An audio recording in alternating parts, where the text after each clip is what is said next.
Well, once again, it is fantastic to be with you, and I'm really kind of enjoying my time, my first time here at the Forum, and it's been a very rich time for me, never mind whatever has been happening within yourselves.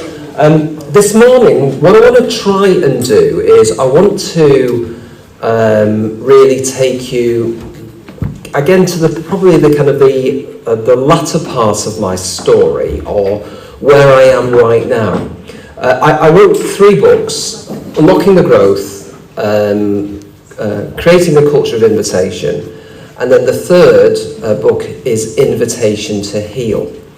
Now, did I really write 3 books, or did I actually write the same book, but with learning through the whole thing? And so there was a surprise about 4 or 5 years ago, and it was relating to what my wife said to start off with when she heard that I was doing this thing called Back to Church Sunday, which of course I never named it Back to Church Sunday, somebody else did that, and she wasn't happy with it, but she said there was something else emerging from it. And it was about 4 or 5 years ago that I had to kind of admit through gritted teeth that my wife was probably correct. Which is so annoying. It's so annoying. It really is. And so the third book came along, which was Invitation to Heal. And in that book, I started to hypothesize that what we needed was, and again, they're going to be a big technical term now, and you don't really need to know what this really means, but a pneumo-bio-psycho-social approach to disease. What we need is a pneumo-bio-psycho-social approach to disease. And what I want to kind of go into this morning is how God does it. That actually, through mission, God is eliciting something of a healing journey, which involves the spirit, which is the pneuma, the bio, which is what's happening in our biology, the psycho, what's happening in our minds, and the social, what is happening in our relationships. That I think that healing, that mission is a healing journey. Now, I'm not hearing too many people talk of mission in that way. I believe it's a healing journey for us. Never mind what is going to be happening to the people that we go to, that essentially it's God's invitation.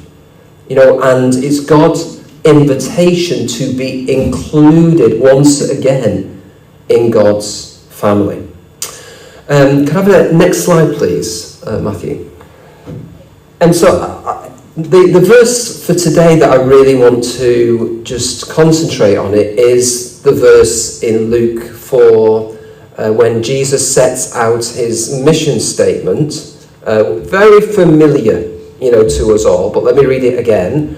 The Spirit of the Lord is on me, because he has anointed me to proclaim good news to the poor. He sent me to proclaim freedom for the prisoners and recovery of sight for the blind, to set the oppressed free, to proclaim the year of freedom. And so Jesus here is setting out what he's about. He's setting out very, very clearly what he's about. Now compare and contrast that with how we do church right now, and you can see perhaps there is that we could be having church over here, and we could be having that mission statement somewhere over here. And I believe that actually this is, if there was icing and cake, this is the cake. This is what God is actually calling us to do. Could I have the next slide, please, Matthew? And so, a couple of quotes which I think might be really helpful where this mission statement is going. That which you need the most will be found where you least want to look. That what we need the most will be found where we least want to look. And again, I think, the story of the Bible is one that God is taking people with vulnerabilities and he's doing something with those vulnerabilities. So he takes a Moses, and he said, "I don't want to go because I'm slow of speech and tongue." That's just one of the 5 reasons why not. And then right at the end of his life, there's Moses, who's slow of speech and tongue, speaking to a nation. It's absolutely ridiculous. It's ridiculous. But he's not the only one. What about Gideon? He says, "I'm the least of the least." And God says, "Yeah, that's qualifying you. That's qualifying you. I don't want somebody who's confident, who thinks that they can do it. I want somebody who doesn't think they can do it, because then my glory is even more when I do it with somebody who doesn't think they can do it." And so what does he do? Gideon, basically, he calls forth an army of 22,000 men, and God whittles it down to 300. You could call the least of the least, with no armour. God does it through our vulnerabilities. He really does set captives free. He does give sight to the blind and proclaim freedom.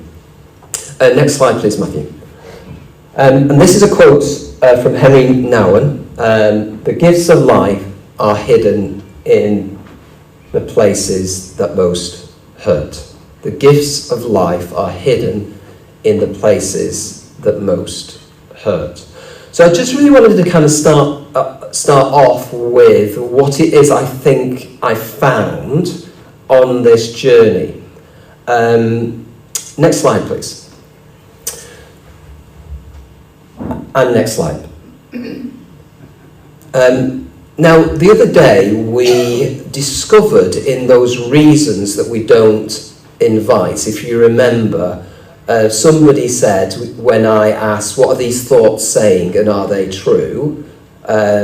It's all about us. All those reasons are about us. They were not about the person that God was sending us to. In my story, it would be Joe, let's say. It's all about us. And that's got me kind of thinking, really, that we are a generation at this moment which is about me, which is about I. There's a lot of I-ism going on at the moment. And of course, we've got the iPhone. Next slide, please. We've got the iPod. Next slide, please. We've got the iPad. Next slide, please. We've got the iTunes. So it's all about I, isn't it? And then I wonder whether we've got actually I-anity, going on. And, Christ has really, gone missing from the church. Next slide, please. Which, of course, must be insanity, but we don't seem to have realised it. And next slide, please. And, of course, that is all because of the Apple. So just a little joke there, just to kind of begin the day, really. But more seriously, this idea that God is taking an individual on a healing journey as they go to somebody else. Just that idea, if we could just grasp it. I think it's a revolutionary idea, because as we go, something of the hidden pain within us emerges in some way. So for example, with me, with abandonment and rejection being, the key things that are constantly kind of there. He sent me to church leaders who were going to reject me over and over and over again. Unbelievable. It was absolutely unbelievable. You know, I'm probably sat in front of you because I've heard more no's than anybody else. And to hear no, for me, is rejection and abandonment. But it's in the process of hearing once again, of replaying the pain of the past, that in some way it's redeemed. It's redeemed. And I understand more of that journey. I can't take the past away, what's happened to me. Well, what God does is he redeems the past in the present moment. Next slide, please. So, again, just a reminder of the exercise that we did and all the reasons Christians don't invite. And there's normally 12 of them, you know, that come out time and time again, and, you know, they're exactly the same wherever I go around the world. The number 2 reason, which the church has got stuck on, the number 2 reason why Christians don't invite is, well, what am I going to invite them to? What am I going to invite them to? And so we spend blooming ages trying to kind of improve our acts of worship to make them acceptable or, you know, non-cringy or, you know, etc., etc. And even when that happens, folks, still people don't invite. So it's not the number 2 reason. The number 1 reason, again, around the world, if I, by the way, asked church leaders, clergy, what is the number 1 reason, very, very rarely does it even appear on their list. Their number 1 reason is what we're going to invite people to. That's their number 1 reason. But for normal human beings, I'm not saying clergy or not, but anyway, you have to make that one reason. But for normal human beings, it is the fear of rejection. That is the key reason we don't go. We don't go on mission. The fear of personal rejection. Next slide, please, Mark. And so it was up on that list. It was there very, very clearly, the fear of rejection, which can be the fear of loss of reputation. It can be all of that, but that's the key. That's the obstacle stopping us moving forward on this. And so what I'd love you to do is, I want you to help me a little bit with this, the fear of rejection. After the break, we're going to look at fear. But now I want to look at rejection. And I want to, just around your tables, just for 2 minutes, I want you to discuss what is wrong with the word no. Because when you actually kind of go and invite somebody, they're either going to say yes or they're going to say no. Now, they might dress it up. You know, they might say different words, but we interpret it as either yes or no. And it's, generally speaking, it's the no which is a problem to us. Now, I want you to kind of work out why it's a problem. It is a problem, but work out why it's a problem. You know, how do you know, for example, another way of putting the question, how do you feel when you get a no? You know, when you get a knockback in some way? Because this is the obstacle. If we can actually understand this obstacle, something marvellous starts to appear. So just for 2 minutes, why are we afraid of the word no? Go.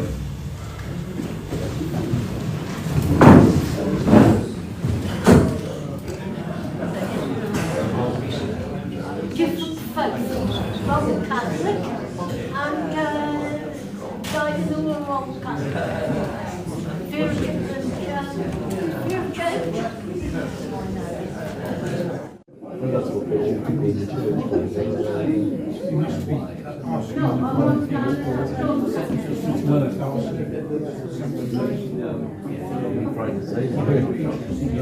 we're doing something wrong.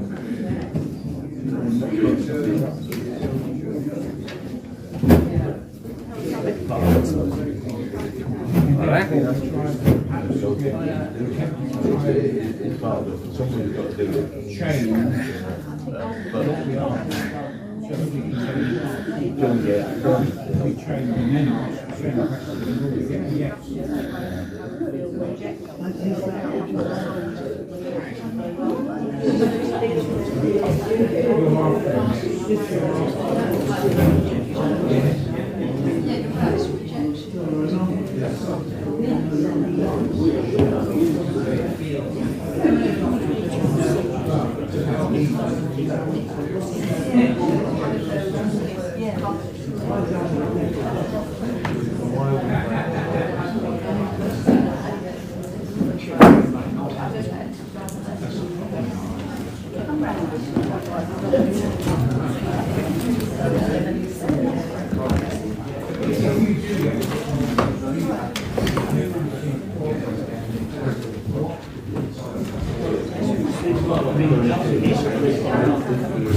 What's the point? I'll probably get a no. Oh, yes. Surprising. Surprising. Is that what you've got? There you have it. Oh, probably get in.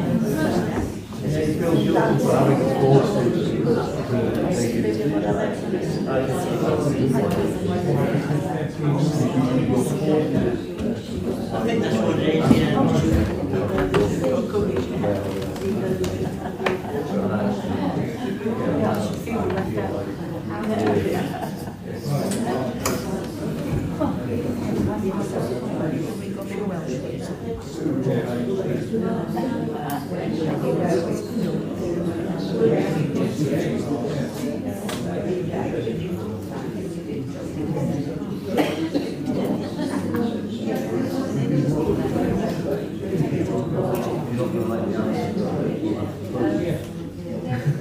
so if you don't ask the question, you don't have to not like the answer.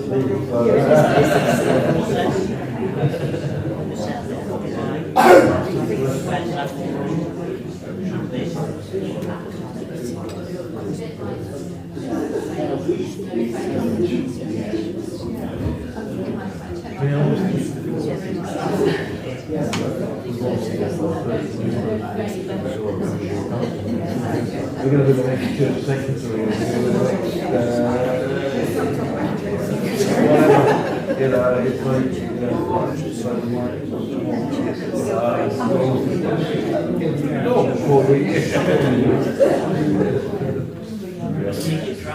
Okay, folks. I'd love to hear from you. How does no make us feel? What's going on? Why are you afraid of the word no? And I just want to kind of just record this on the flip chart. Who'll start me off?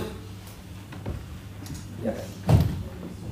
We've got 3 or 4 points actually, but first of all, no is the first negative that you hear as a human being. No, don't do that. No, stop. No, don't cry. No, it's not time for your feet yet. You know. Secondly, it feels like a personal rejection. And we wondered why that was. So we thought, is it because we do not receive enough positive strokes in life at the moment? Yep. Life is so negative, we're not getting enough positive. Or, on the other hand, because one of us said teachers strive to set boundaries in a positive way, so is it because we get too many positive strokes and we're not used to the negative when it comes? Fantastic, thank That you. doesn't help. Yeah, fantastic. Who's got something else? So I was going to say, we've been brought up with a culture that if you don't like if you're not going to like the answer, don't ask the question. Yeah. So there's a bit of us that says, if we think they're going to say no, then we won't ask the question. Yeah. Don't like it. Fantastic. There's also the guilt. Guilt. As well. In what way guilt? Guilty that you feel you put them in a position where they're having to say no. Yeah. Guilt. That's guilt. Guilt when people are in a position where they have to say no. There's a guilt associated with that. What other reasons? Yeah. Being told no, this is from personal experience, squashes self-esteem, but I also think being told no should be an educational process. Yeah. Like Daphne says, oh, come on, happened here, I say no. She should say, well, why has he said no? Not, oh, he just said no, that's the end of the matter. Give up. Good point. Again, how does it make us feel? We made 2 linked points. One, if you get a no, it means you are doing something wrong for people to say no. And that means that maybe we should be asking a different question for the invitation. Can you come and help us put it right? So we're asking people to help us rather than we helping them. Fantastic. Who's got another one? Yes. I'm thinking that sometimes we're afraid of the word no because it means we might have to do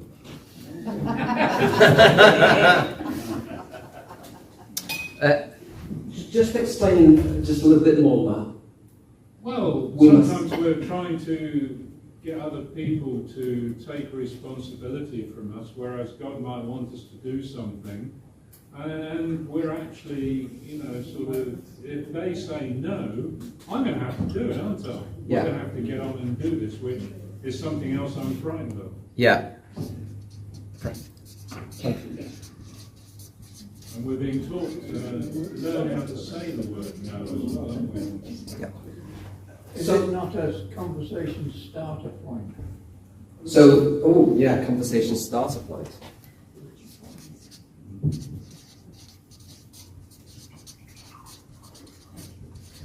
How does it make us feel? Tell me some feeling words. How does a no make us feel? Tony? The whole thing's wrapped up in a culture of shame. Shame. Doing something wrong. Wrong. Determined. Determined.